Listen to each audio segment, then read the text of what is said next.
함께 찬양하면서 철학을 열려드리겠습니다.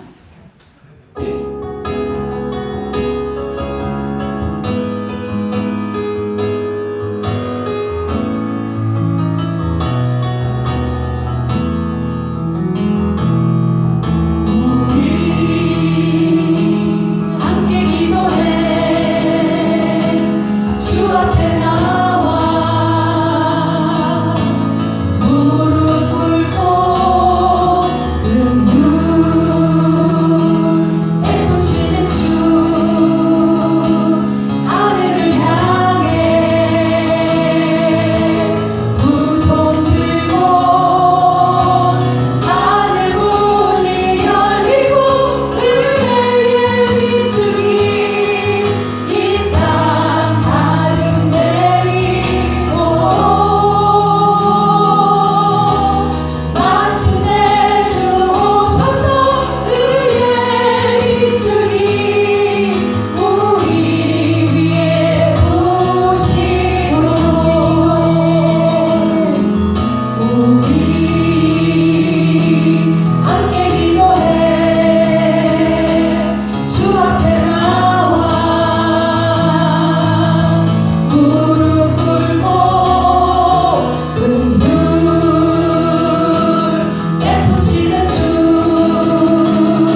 가운데 그 풍성하신 은혜를 채워주시네 채우시네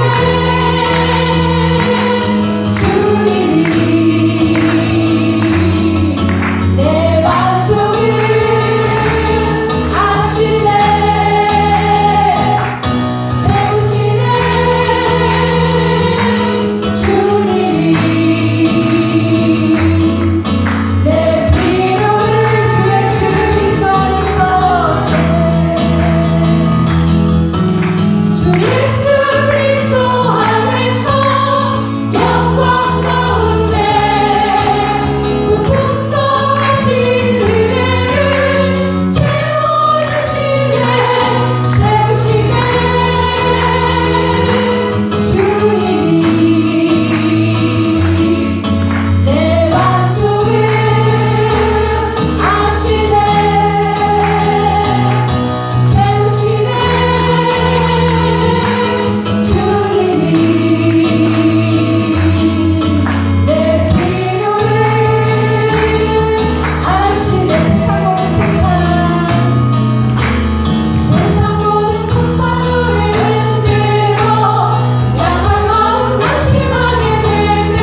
항성경 보존다가 기도하시겠습니다.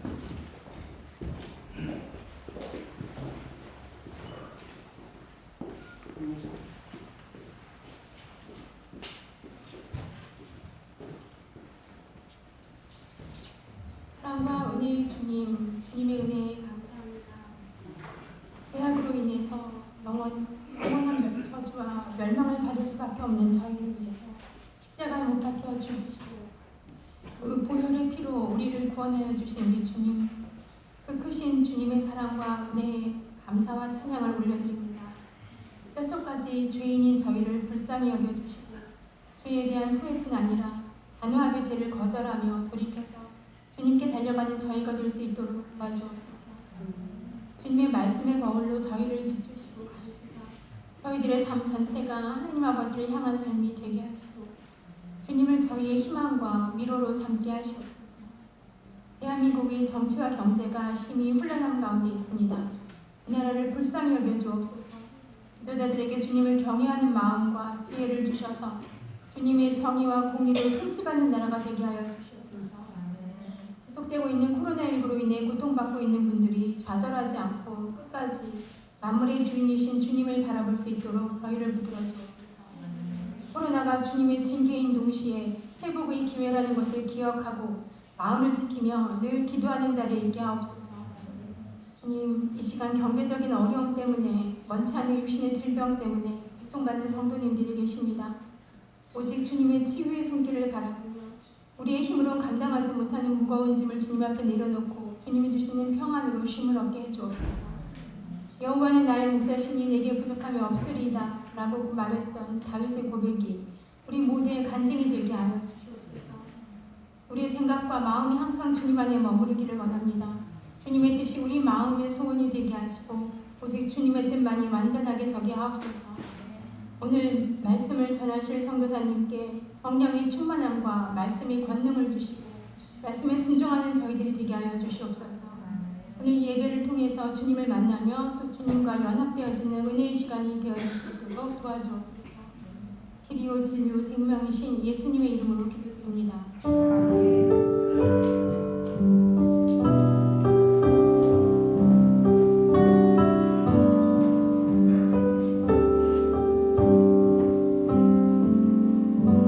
오늘 이 시간에 은혜 받은 하나님 말씀은 구약 레위기 2장 13절입니다.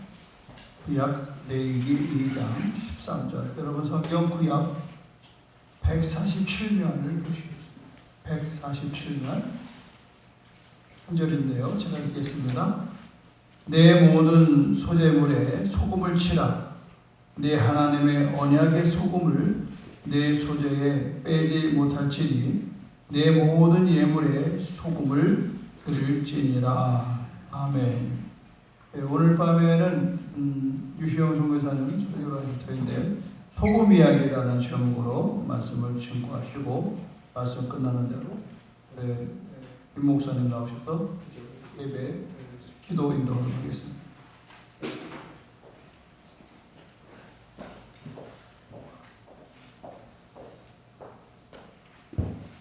반갑습니다.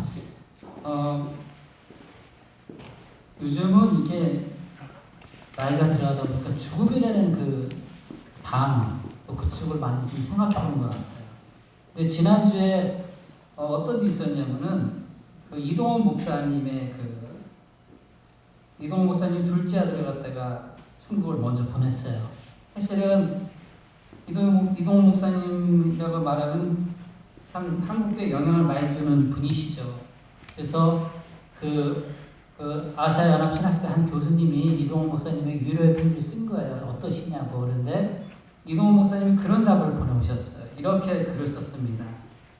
그리스도인이란 답을 가진 사람이 아니라 답을 모른 채로 믿음으로 앞을 향해 나아가는 사람이라는 말이 마음에 들어옵니다. 아들을 불러가신 이유에 대한 답을 찾지 못했고 영원히 찾지 못할 것입니다. 그래도 믿음으로 나아가겠죠. 어떻게 보면 요즘은 이렇게 너무 설교자들이 너무 쉽게 답을 주는 것 같아요. 죽음에 대해서 또 병에 대해서 어떤 원치 않는 일들이 났을 때 너무너무 쉽게 이렇게 말을 해주는 것 같아요. 수요일날 목사님이 욥기서를 강의하셨는데 사실 욥의 친구들은 너무너무 쉽게 답을 줘요. 우리는 누군가에게 어떤 일이 일어났을 때에 답을 쉽게 주려는 성향이 있습니다. 성경 구절을 찾아서 주기도 하고 뭐 이러면 이렇게 될 것이다 라는 답을 주기도 합니다. 근데 제가 수요일날 저녁에 욥기서 강의를 듣고 나서 집에 가서 우연찮게 이동 목사님의 이 고백을 듣는 순간, 제가 요즘에 이제 여기서 재정비를 했잖아요. 재정비 시간인데 갑자기 제가 그 태국에서 이제 살아왔던 시간들을 좀 생각해봤어요. 제가 2016년도, 2015년도에 이렇게 사실은 한국을 방문해도 강의만 왔다 바로 도망갑니다. 왜 도망가는 이유가 있었어요. 사람을 만나기 싫었어요. 저는 이제 그 한국교회 강의가 오면 주로 만약에 월요일날 강의는 주일날 저녁에 예배 끝나고 타냐불이 그런 저녁 비행기로 들어왔다가 아침에 비행기에서 잠을 자고 아침에 꼬복꼬복 졸면서 그리고 교회 가서 월요일날과 화요일날 강의 딱 끝나면은 또 화요일날 저녁 비행기로 바로 한국을 들어갔어요. 이유는 뭐냐면 사람들 만나기가 싫었어요. 주로 하는 말이 있어요. 그때 이제 우리 애들이 그 폭풍의 시간을 보낼 때인데 제가 제일 들어도 어려웠던 말들이 뭐냐면은 아유 선교사님 아들은 앞으로 잘 될 겁니다. 그래서 제가 아예 이제 우리 아이들도 아빠 제발 우리 얘기 하지 마. 그래서 제가 의도적으로 저희 아이들 얘기를 하지 않는데도 늘 이제 뭐 같이 식사 결제하다 보면 그래서 그때부터 제가 결제했는데 몇 년 동안은 제가 아예 한국 출장 와도 그냥 뭐 주일날 왔다 바로 그러니까 그런 강행군을 좀 했었어요. 그러면서 이렇게 시간이 지났죠. 근데 시간이 지나서 이번에 큰애 군대 보내고 집에 이제 둘째가 이제 이번에 대학을 들어가는 측면을 보니까 그 말이 틀린 건 아니더라고요. 그런데 이 사람들이 위로해 주는 것에 대해서는 썩 와닿지 않았는데 사실 하나님의 위로가 왔을 때는 그런 말들이 이해가 되기 시작했습니다. 그래서 제가 소금을 통해서 이렇게 은혜를 받은 사람이에요. 소금이요. 왜 소금부터 은혜를 받았을까? 제가 소금이 아까 레위기 2장 13절 말씀 이것은 제가 2001년도에 열방대학교라는 곳에 간사로 들어갔을 때 그때 연결된 말씀 주셨던 말씀인데 이번에 이제 좀 설교를 준비하면서 답이 없는 이동 목사님의 그런 글을 보면서 내가 답이 없었지. 그런데 지금 답을 찾았네. 보니까는 정말 많은 분들이 격려줬던 것이 맞네. 왜냐하면 지금 와서 보니까는 큰아들도 그렇지 고생도 많이 하고 고민도 많이 했지만 본인이 이제 군대도 자원해서 가고 본인이 길을 찾고 있고 둘째 아들도 사실 고민하고 있어요. 우리 아이가 지금은 하나님에 대해서 많이 고민을 해요. 그러니까 아직 인격적인 하나님 못 만나서 그런지 몰라도 하나님에 대해서 고민을 많이 하고 얘가 크리스찬에 대해서 고민을 많이 합니다.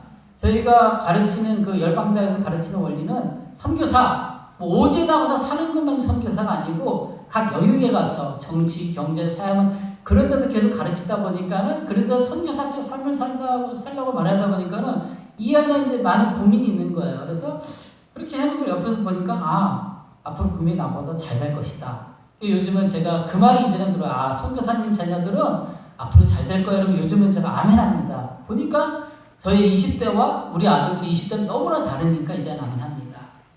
그러면서 제가 이제 그 소금 가지고 제가 은혜 받은 이야기를 잠깐 나누겠습니다. 여러분 우리가 잘 알듯이 소금은 모든 음식에 들어가는 조미료입니다.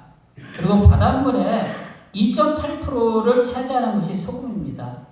되게 짜잖아요, 바닷물이. 그런데 바닷물 가운데 소금이 2.8%밖에 안 된대요.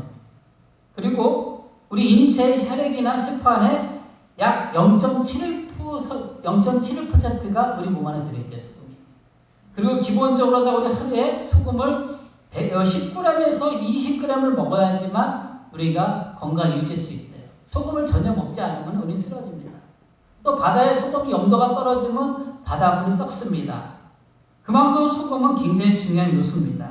그래서 이것이 일반적으로도 중요한 요소지만 오늘 성경에서도 소금이 얼마나 중요한지 또 소금의 의미를 우리가 깨달았을 때에 우리 안에 얼마나 또 하나님과 관계가 깊어지는지를 오늘 성경에 나와 있습니다. 오늘 성경에 나온 소금 이야기를 잠깐 나눠보자 합니다. 성경 시대의 소금은 어떻게 사용됐냐면요. 아기들이 태어났을 때 소금을 뿌려서 몸을 닦아주었어요. 그러니까 막 안 뿌리진 않았겠죠. 어떤 소독제의 의미를 사용했습니다. 그리고 본인들이 정복한 땅에다가 소금을 정복하면 예전에 다 진멸했잖아요. 성을 무너뜨려서 진멸하는데 이것이 뭐냐면은 성경 사사기 9장 45절에 보면 이런 말씀 나오더라고요. 거기 있는 백성을 죽이며 그 성을 헐고 소금을 뿌리니라. 예, 소금을 뿌리라고 성경에서 하나님 말씀하고 있습니다. 명령하고 있습니다. 그러면 이것은 어떤 의미입니까? 어떤 다른 의미를 생각하기 전에 소독의 의미가 있습니다. 청결하게 하는 의미, 성결하는 의미가 있습니다.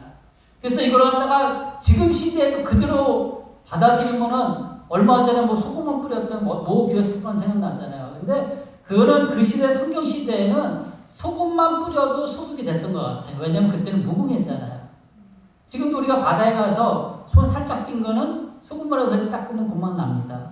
저도 한 2주 전에 갔을 때 좀 긁혔는데 소금을 딱 대니까 바로 상처가 안 오고. 그러니까 가볍고 그런 것들은 좀 치료가 됐던 것 같아요. 근데 지금은 워낙 바이러스가 독해거리기 때문에 이제는 하나님 주신 그 지혜로다가 우리가 어떤 약품을 만들고 치료를 해야지 지금도 옛날처럼 그냥 그대로 문자적으로다가 소금만 말하면서 물 뿌리면은 오히려 코로나 확산되는 거죠. 그래서 이렇게 두 가지로다가 소금이 이렇게 우리들에게 어떤 그 당시에는 소독의 의미 그리고 어떤 뭐랄까 병균을 잡아주는 의미가 있었습니다. 그래서 성경에 보니까는 구약 시대 때는 이렇게 소금 이용했는데 근데 그 다음부터 보니까 성경은 또 여러 가지 의미로 쓰여진 일들이 나옵니다. 그래서 우리가 어떤 그 소금이라는 뭐 예배나 소금이나 거리나 할 때는 가장 좋은 건 뭐냐면 도대체 소금이 언제부터 시작됐는 거? 소금이라는 단어를 언제부터 썼을까? 언제부터 우리에게 밀접하게 다가오고 또 어떻게 의미를 다가왔을까를 찾아보려면은 소금이라는 단어가 처음 나온 구절을 찾아보면 됩니다. 어디에 처음 나오냐면요. 창세기 19장 26절에 나와요. 한번 볼까요? 소금이라는 말이 처음 나온 것이 창세기 19장 26절입니다. 대학성경 23쪽에 있습니다. 창세기 19장 23절 말씀입니다.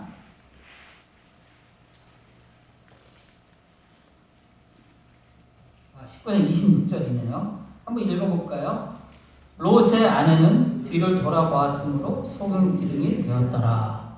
여기서 소금이라는 단어가 처음 나와요. 근데 어떤 의미냐면요. 하나님께서 소돔 땅과 소돔 사람들의 악함으로 그 땅을 진멸하시길 원하세요. 그래서 이제 아브라함이 기도를 해서 제발 우리 좀 다 진멸하지 말아달라고 중보기도를 합니다. 그래서 마지막에 하나님이 결정한 것은 뭐냐면은 롯의 가족들만 그 소돔 땅에서 끌어내고 나왔었던 그 계보를 이어가시려고 롯의 가족들 갖다 전부 다 그 땅에서 데려 나오세요. 천사들을 통해서 들고 나오시는데 뭐라고 말씀하시냐면 천사를 통해서 이런 말씀이 있습니다. 17절에 보면 이런 말씀이 있어요. 그 사람들이 천사들이 하나님의 사람들이 그들을 밖으로 이끌어낸 후에 이르되 도망하여 생명을 보존하라. 돌아보거나 들에 머물지 말고 산으로 도망하여 멸망함을 면하라. 제일 중요한 단어죠. 도망을 시키는데 돌아보지 말라. 돌아보지 말라고 했어요. 가족들이 어쨌든 간에 그 하나님의 사람들, 천사들과 함께 계속 이제 그 소돔성을 빠져나와서 막 도망가는 거예요. 도망가다 보니까 영화에 보니까 옛날에 소돔 가물 영화 보니까 막 소돔성이 컸어요. 막 불타고 막 쓰러 여러 가지 막 그런 어떤 대중요감이에요. 그러니까는 막 도망가다가 아무래도 롯의 아내는 그 땅에 대한 뭔가 두고왔던 거 있었던 것 같아요. 그러니까 그걸 돌아볼 거고 미리 하나님께서 하나님의 천사들을 통해 가지고 돌아보지 말라. 그러니까 생명만 구하라. 돌아보지 말라 그러는데 보존하라 그러는데 멸망을 면하라는데 도망가다가 돌아보았네요. 그럼 우리가 생각 하나님의 긍휼히 봐신 하나님이라면은 그의 고개를 딱 틀려줘야 되는데 왜 그때 그 사건을 통해서 그냥 소금 기둥을 만드셨을까? 저는 가끔은 이 구약 성경을 묵상하다가 가끔은 하나님은 사랑이시래? 이게 참 안 다가올 때가 있어요. 그렇죠. 하나님은 사랑이신데 그냥 좀 이렇게 다시 한번 고개 딱 돌리고 딱 붙잡아가 딱 세우면 될 텐데 왜 거기서 소금 기둥을 만들으셨을까? 또 어떤 성경 그런 말 있잖아요. 그 출애굽기 보면은 그 하나님 앞에서 반석에서 물을 쳐가지고서 막 그 하나님 앞에서 자기들이 막 하나님과 막 대적하는 일들이 나오잖아요.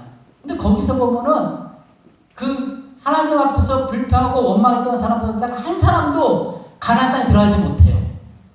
그거 그 반석에다 집어놨다 치지 말라는데 친다고. 그거 한 번 쳤다고 하나님이 너희들이 내 말을 거역했으므로 너와 함께한 세대들은 가나안에 들어가지 못할 것이다. 와, 그때 가면 또 하나님이 정말 사랑이 많으시고 고민할 때가 많아요.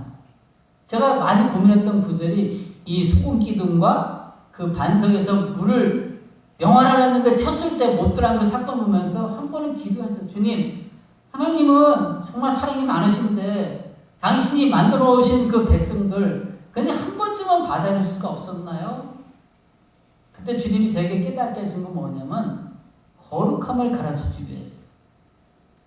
지금 이 시대가 그때보다 더 악합니다. 거룩함을 가르쳐주기 위해서 그때 그 롯의 아내와 또 모세와 함께 된 세대들이 가나안 땅에 들어가지 못하는 일들을 갖다가 하셨다고 저에게 이야기를 주셨어요.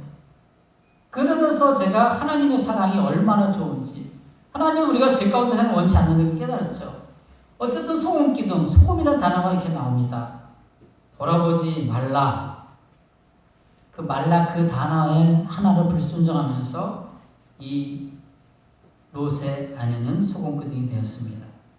또 제가 또 진행하면서 또 소금임을 말씀드리겠습니다. 두 번째입니다. 두 번째는 소금이라는 단어, 두 번째 나온 단어가 출애굽기 30장 35절에 나옵니다. 한번 읽어볼까요? 구약성경 130쪽에 나오죠. 30장 35절 말씀입니다. 이게 이제 그 우리 성막, 회막 만들고 그 안에서 여러 가지 기구를 만드는데 여기서는 향을 만드는 과정입니다. 자, 출애굽기 30장 35절 말씀입니다. 우리가 같이 읽도록 하겠습니다. 시작. 그것으로 향을 만들 때 향 만드는 법대로 만들고 그것에 소금을 쳐서 성결하라 하고, 계속 읽겠습니다. 그 향 얼마를 볶겠지요. 내가 너와 만날 회막의 중곡기 앞에 들아. 이 향은 너희에게 지극히 거룩하니라.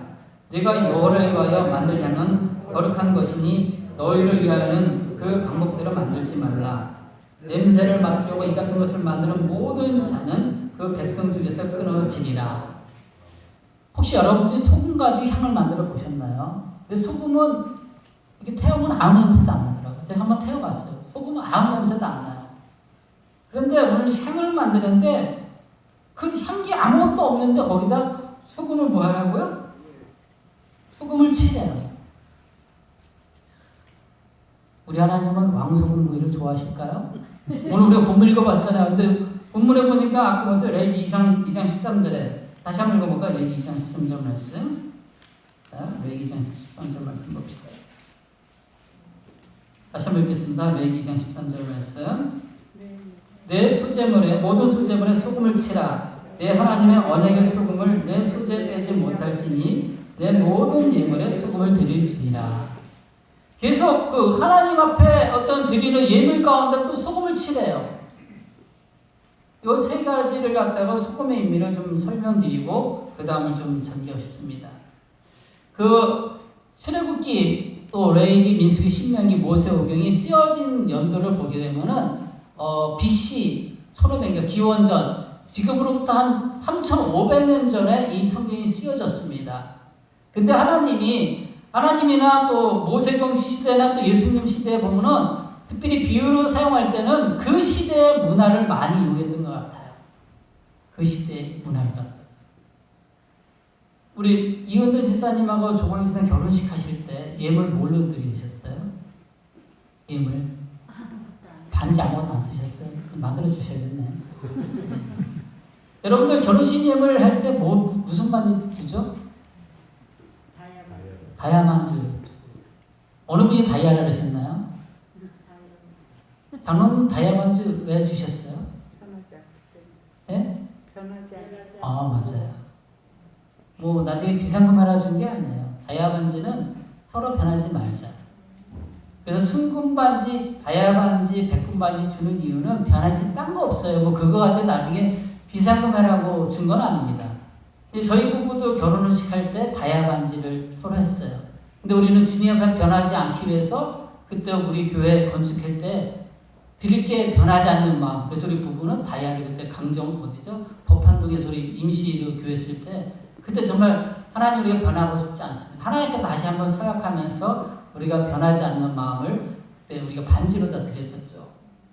그래서 이 변하지 않는다 이 의미가 결혼식 반지의 의미입니다. 그런데 그 당시 3,500년 전에 성경이 쓰여졌던 그 시기에는요. 중근동 지방의 그 결혼식 예물이 뭐냐면요. 소금 덩어리예요. 그러니까 암음이라래요. 지금 보통 우리 소금을 갖다 바다에서 뭐 이렇게 막 뭐 염전을 만들어가지고 소금을 만들잖아요. 근데 중동 지방이나 히말리아 산 같은 데가 그 산맥 에베스탄 산에 가보면요. 산에서 소금이 나와요. 소금 덩어리가 나와요. 그러니까 예전에 거기가 바다였다는 거죠. 그래서 그 소금 덩어리가 너무나 귀하기 때문에 그 당시에 중동지방 결혼식 할 때 소금 덩어리를 갖다가 가운데다 놓고 서로 언약식을 합니다. 우리 서로 변하지 말자. 그래서 변하지 말자는 소금 뭐죠? 소금 덩어리였습니다. 그래서 결혼식 예물에다 소금 덩어리를 쓴 것이고요. 지금도 중동지방이 전통적인 그 풍습의 예배 드리는 곳에 가면은 지금도 반지를 주는 것이 아니고 지금도 소금 덩어리를 다 주고받으면서 변하지 말자고 얘기를 합니다. 그래서 오늘 이렇게 처음 읽었었던 소금 기둥과 그 다음에 그 뭐죠? 향에다 소금 뿌리고 오늘 또 소재물에 소금 뿌리는 뭐냐면은 변치 않는 마음을 표현한 거예요. 오늘 소금 기둥을 했던 이유는 뭐냐면은 소금 기둥을 갖다 만들고 계속적으로 그 이스라엘 백성들에게 계속적으로 기념비적으로다가 소금 기둥을 갖다가 보여줬던 하나님께 보여줬던 계획은 뭐냐면은 내가 너희들을 갖다 구원할 것이다.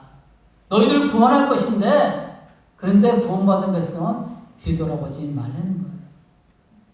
우리가 예수를 믿잖아. 예수를 믿고 나서는 그 전에 과거들 아무리 뒤돌아볼 필요가 없다는 것이죠. 그것을 상징하는 것입니다. 우리가 예수님을 믿으면서 자꾸 예습관대로 살아가다 보면요. 사실은 아직도 우리는 죄성에 사는 거예요. 그래서 그 죄성으로 막 빠져 들어가려고 할 때 우리가 가장 많이 묵상해야 될 부분들이 나는 내가 구약다서는 어떻게 될 것인가? 나는 벌써 소금기둥 되지 않았을까? 왜냐하면 하나님은 변하지 않는 약속, 내가 너를 구원할 것이고 너에게 복을 줄 것이고 너를 이끌어 갈 것이라고 말씀하셨는데 자꾸 뒤돌아볼 때 그럼 어떻게 될 것인가? 우리는 소금기둥처럼 그냥 멈춰서는 삶, 나가지 못하는 삶이 된다는 것입니다. 여러분들이 예수님을 믿고 나면 제일 먼저 것은 뭐냐면은 하나님이 새 일을 행해 주시는데 우리가 더 이상 이전 것은 기억하지 말라는 거. 그냥 계속 앞으로 걸어가는 것. 이것이 소금의 의미입니다. 결코 변하지 않는 것. 그러면서 이제 신약으로 와가지고 어떤 말들이 나오냐면요. 마태복음 5장 3절 말씀에 우리의 정체성에 대해서 말하고 있습니다. 마태복음 5장 13절 말씀을 같이 보겠습니다.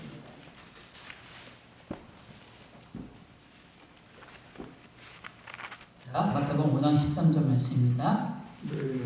너희는 세상의 소금이다.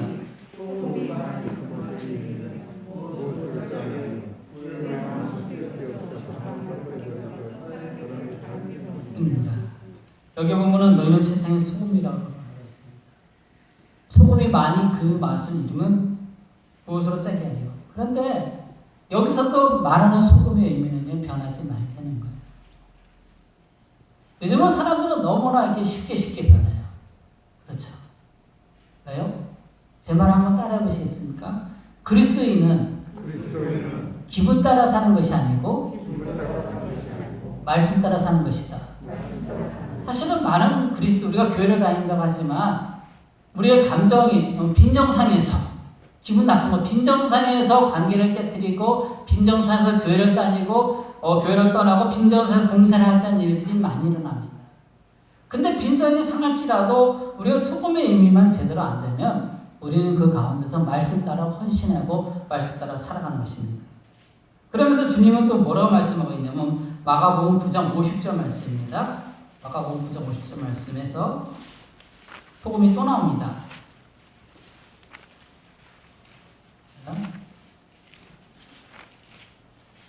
여기서 더 구체적으로 너희는 소금이다. 그래서 우리가 소금을 우리가 어떻게 소금된 삶을 살 것인가? 9장 50절에서 이렇게 말씀하고 있습니다. 같이 읽겠습니다. 소금은 좋은 것이로되 만일 소금이 그 맛을 잃으면 무엇으로 이를 짜게 하려? 너희 속에 소금을 두고 서로 화목하라 하시니라. 여기 보면 우리의 정체성이 소금입니다. 그러면서 너희 속에 소금을 두고 서로 화목하라고 말씀하고 있습니다. 자, 소금이 변하지 않는 것이라고 말하고 있죠. 근데 이제 성경을 제가 원어를 공부하다 보니까 소금이 어디까지 끌어오냐면요. 믿음이라는 단어, 신실함이라는 단어까지 오고 있습니다. 페이스라는 원어가 페이드인데 그거를 깊이 파다 보면은 그게 어디까지 하면 소금까지 가요. 그래서 변하지 않는 것. 그래서 우리가 변하지 않는 마음을 가지고 우리가 같이 살다 보면은 그 안에 하나님의 화목함이 이루어진다는 것입니다. 근데 자꾸 우리가 감정 따라 환경 따라 변하게 되다 보면요. 우리들의 삶은 열매가 없어요. 거기서 화목함이 없고 아름다운 열매 맺을 수가 없습니다. 저는 한 두 사람을 좀 소개하고 싶습니다. 최근에 저와 같이 사역하다가 소천한 선교사님 이야기입니다. 그분은 저하고 나이가 동갑이에요. 저보다 태국을 한 3년 먼저 들어갔고요. 싱글입니다. 결혼하지 않았던 분이에요. 근데 이분은 태국을 너무 사랑해서 태국 오셔가지고 선교 사역을 하다가 이분이 암이 걸리셨어요.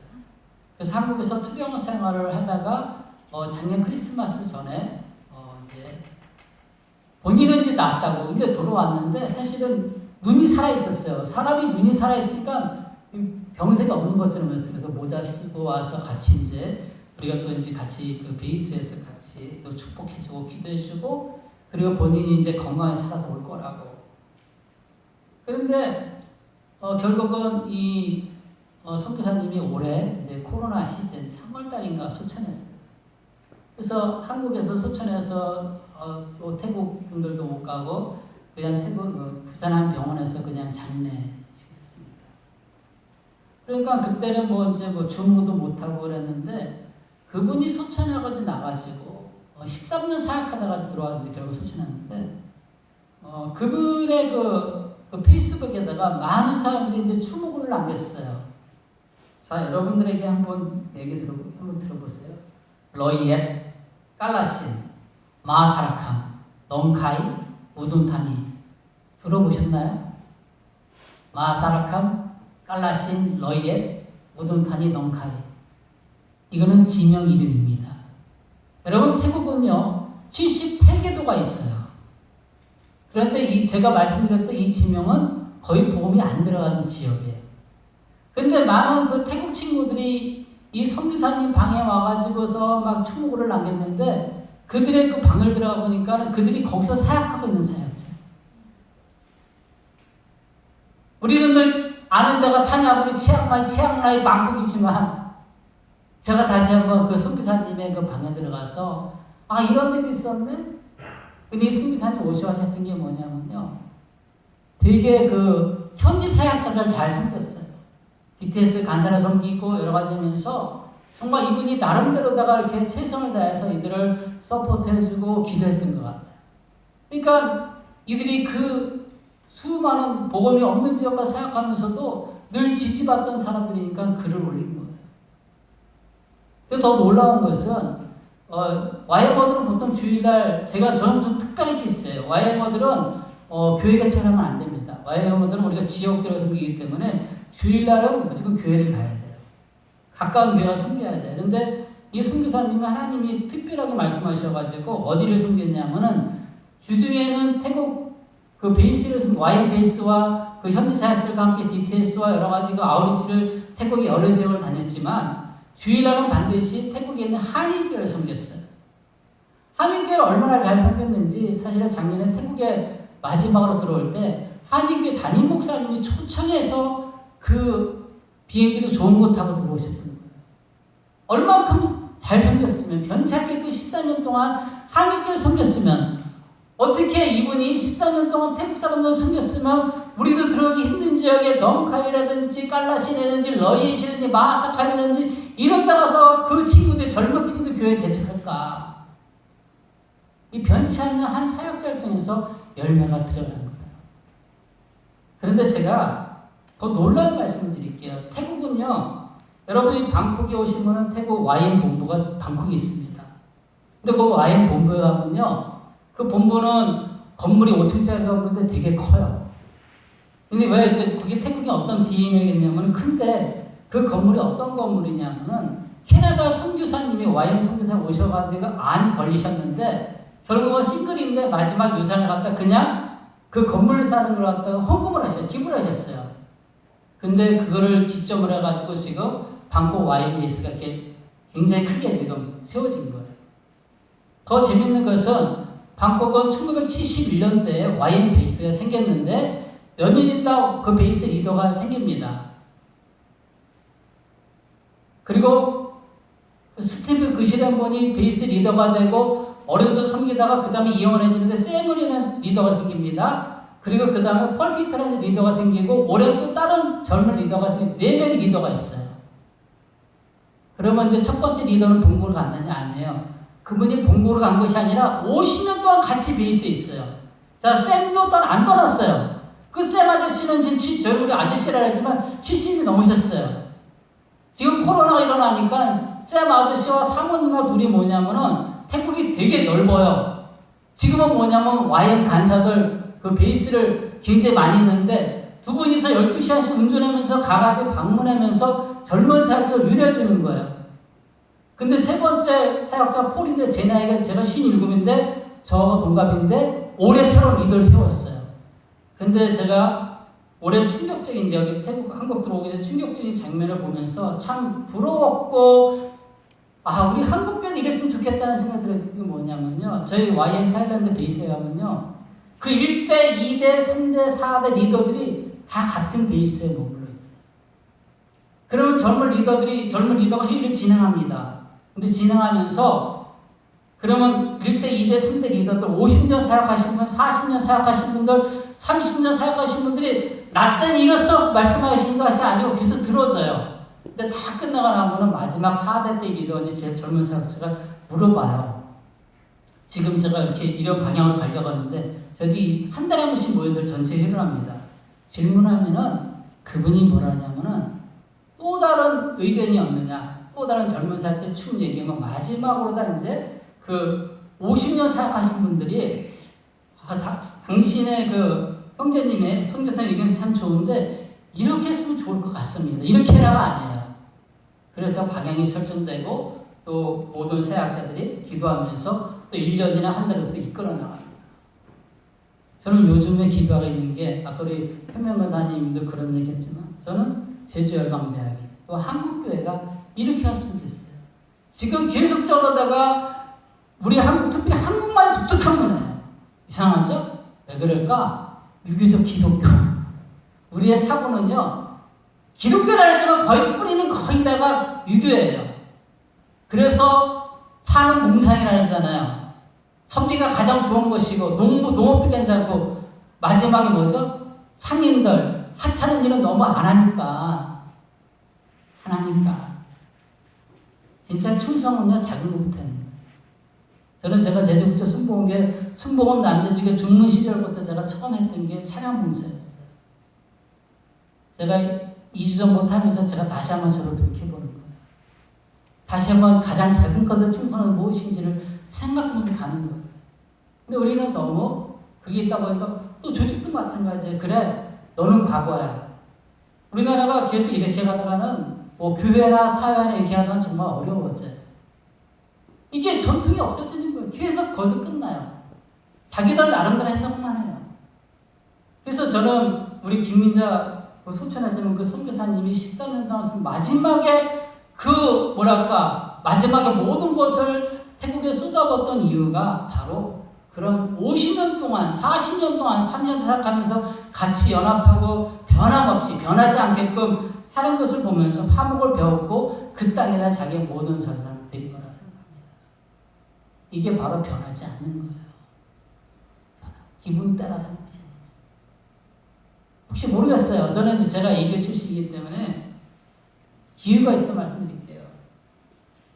목사님은 늘 저거에게는 뭐 나 때 하면 끝이지. 나만 하면 끝이야. 저는 어젠가 한번 좀 속상해서 혼자 방향지면서 아니 이게 뭔가. 그럼 우리 교회도 유기적 기독교도 갈 것인가? 여러분 지금 뭐 은퇴하다 떠나야 돼. 그 유기적 기독교 성경에 절대 안 나왔어요. 성경에 어느 성경 한 구절에도 그게 없어요. 같이 계속 끝까지 요한복음 13절 1절 말씀 너희가 서로 끝까지 사랑하라. 끝까지 가는 거예요. 곧만 김민재 선교사 14년 동안 사역하다 죽을 때까지 같이 가는 거예요.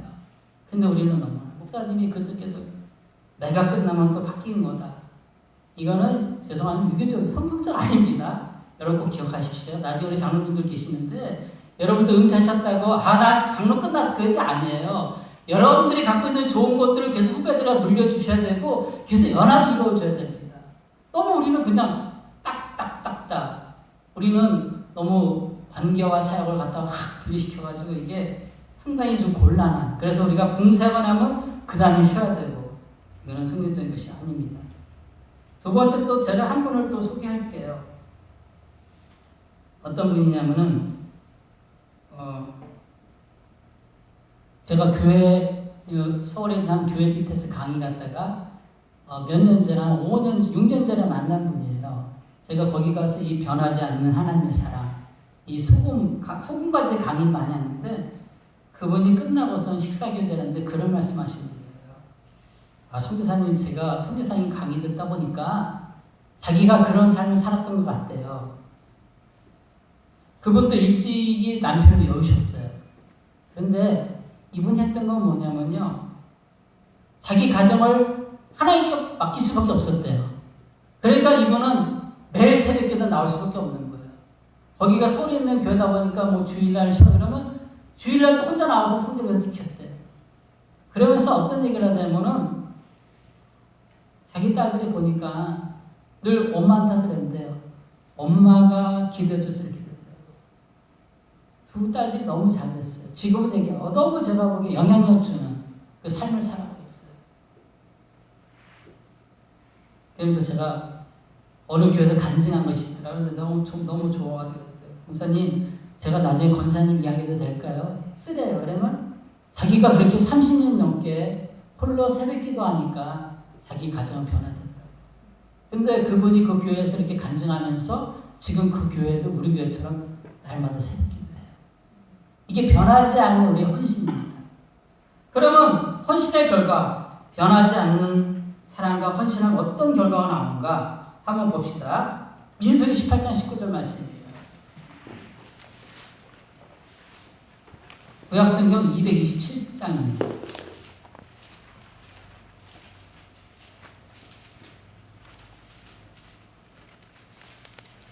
구약성경 227장 민수기 18장 19절 말씀.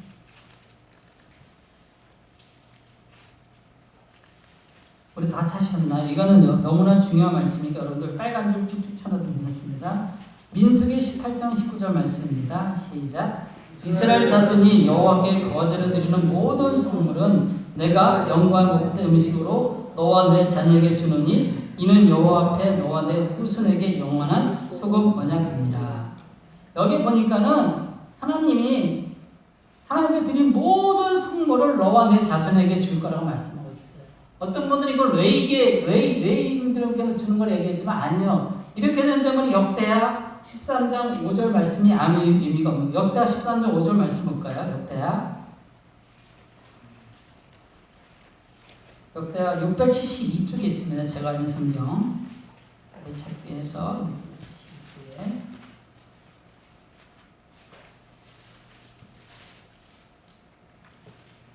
역대하 13장 5절 말씀. 역대하 13장 5절 구약성경 672쪽에 있습니다.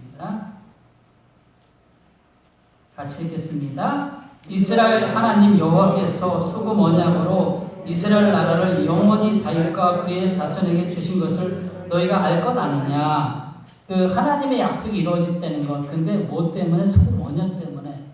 여러분 소금 언약, 소금은 변하지 않는 거라고 말하고 있죠. 그러면 언약은 뭐냐면요. 언약은 하나님의 일방적인 약속이에요. 하나님께서 아브라함에게 창세기 15장에 보니까 아브라함에게 네가 하늘을 보라. 하늘의 별이 보여요. 너의 자녀가 앞으로 이 하늘의 물결을 셀 수 없듯이 너의 자녀가 이렇게 많을 것이다 약속을 하시면서 그 다음에 아브라함이 잠을 그러면서 뭐냐면은 짐승을 쪼개요. 짐승을 딱 쪼개놓고 그리고 아브라함을 잠들게 해요. 그러면서 그 짐승 사이에다가 그 하나님의 그 성령이 계속 왔다 갔다 그래서 쑥 지나가요.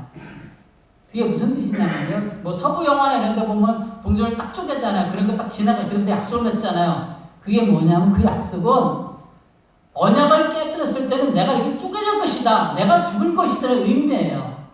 그래서 그게 언약은 되게 중요한 거예요. 근데 이 언약이 사람들이 안 믿을 것 같으니까는 그 당시 문화를 써서 결혼할 때 문화를 소금을 집어넣어서 소금 언약이다.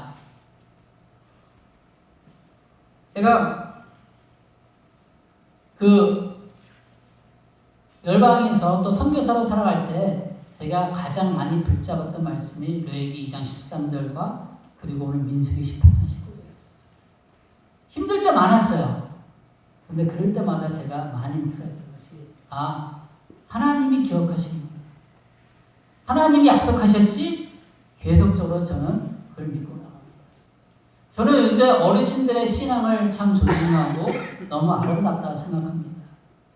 저는 예수님을 1991년에 믿고 그리고 한 달 만에 추석 때 올라가는데 그때는 제가 성령 충만했었죠. 어머니가 지옥 가는 것이 보였어요.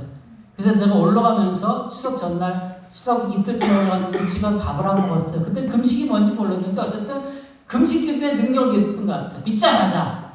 그러니까 안 먹었어요. 그때 엄마가 뭐라 하냐 어머니가 너 왜 예수 너 밥을 안 먹느냐 그래서 전도를 했어요 어머니한테. 어머니가 예수님 안 믿으시면 교회 안 나가면 저는 밥 안 먹습니다. 근데 어머니가 맨 집은 그냥 쳐다만 보세요. 하루 제가 안 먹었어요. 근데 그 다음날도 안 먹는 그 다음 날이 추석인데 이 막내 아들이 아무것도 안 먹으니까 좀 답답하신 건데 저녁 때 오셔가지고 야 내가 교회 나갈 거니까 밥 먹어. 그래서 제가 그날 추석장 전날 바로 교회를 모셔가서 목사님 모시다 그 목사님께 영접기도 시키시고 그리고 그 다음날 차려서 안 차리고 바로 추대를 드렸습니다. 좀 급하게 봤죠. 근데 저희 어머니는 얼마나 더 급하시냐면은 예수님 믿고 나서 얼마 안 돼서 그 옛날에 그 지성 공양 그게 있었잖아요. 예수님 믿기 전에 뿌리가 그래서 우리나라 그 사람들의 그 지극정성이 있어요. 얼마 안 돼가지고 새벽 기도를 다니시는데요. 하루도 안 빠지는 거예요. 그리고 제가 이제 겨울에 한번 집에 갔었는데 어머니 소천하기 몇 년 전에 집에 이제 설교지 나가게 갔었는데 겨울인데 어머니 귀가 동상에 걸렸어요. 그리고 코가 뻘거요. 저희 집에서 시골집에서 교회까지 거리가 1km는 안 되는데 한 7, 800m 되는 것 같아요. 그래서 겨울에 눈이 오면은 너무 추우면 목사님이 그냥 권사님 집에서 예배 드리세요 기도하세요 해도 저희 어머니는 반드시 그래도 눈길을 걸어가는 거예요. 근데 제가 이 소금 언약을 갖다 좀 기억해 보니까는 어떨 땐 제가 선교제에서 사실 정직히 말하면요 그때 막 어려운 시기에는 뭐 기도도 안 나와요. 솔직히 그냥 짜증만 나요. 기도 안 나오는데 그 시간을 겪으면서 보니까 어머님이 그 눈길을 뚫으면서 기도했던 그것이 생각났어요. 이게 바로 변하지 않는 하나님의 사랑, 소금 언약을 지켜주신 하나님의 사랑. 그래서 저는 지금 요즘은 계속 그 아이들을 보면서 늘 제가 기쁘고 자랑하고 기도해야 되는 게 하나님이 소금 언약. 그래서 제가 가끔 그래 아들들한테 야 니들이 힘든 거는 엄마 아빠가 제대로 못해서 그래. 엄마 아빠가 기도 도와줄게. 얼마 전에도 집안 얘기하지 말았는데 원래 서울에 있을 때도 아이가 힘들어 때렸어요. 야 아빠가 덜 기도해서 그래. 아빠가 더 기도 많이 할게. 근데 아이가 요즘 너무 자랑스러워요. 왜냐면은 어차피 제가 이 약속대로 왔다면 우리 아이들은 앞으로 잘 될 거예요. 그렇지만 반드시 광야는 있을 거다. 우리 애들이 늘 제가 찬물 끼얹는 이야기. 그렇지만 너에게도 광야가 있을 거야. 광야는 네가 이겨내라. 말씀을 정리하겠습니다. 여러분 음식 드실 때 반드시 소금 넣죠. 그때마다가 민수기 18장 19절 기억하시고요. 그때마다 레위기 2장 13절을 기억하세요. 그리고 여러분들이 어려움을 겪을 때마다 마가복음 9장 50절 소금을 두고 화목하는 것, 그리고 마태복음 5장 14절 나는 소금이다 기억하시면서 하나님 앞에서 변하지 마시고, 여러분 공동체 식구들과 변하지 마시고, 정말 요한복음 13장 1절 말씀처럼 여러분들의 사람들을 끝까지 사랑하시면서 함께 가시기 바랍니다. 그러면 반드시 민수기 18장 19절에서 약속하신 너와 네 자녀에게 갚아주리라, 너와 네 자녀에게 돌려주리라, 이 말씀을 경험하시게 될 것입니다. 우리 이 시간 같이 한 가지만 기도합시다. 하나님, 우리의 삶 가운데 계속적으로 매일매일 경험하는 것은 소금입니다. 하나님, 우리가 말씀을 깊이 묵상하지 못해도 이제는 우리가 먹는 소금을 통해서 소금을 칠 때마다 하나님이 나를 변하지 않게 사랑하시고 묵상하게 도와주시고 기억하게 도와주시고, 또 내가 소금처럼 변하지 않는 신앙, 끝까지 사랑하는 신앙으로 살아갈 수 있도록 이끌어가 주시옵소서. 함께 기도합시다. 주님 감사합니다.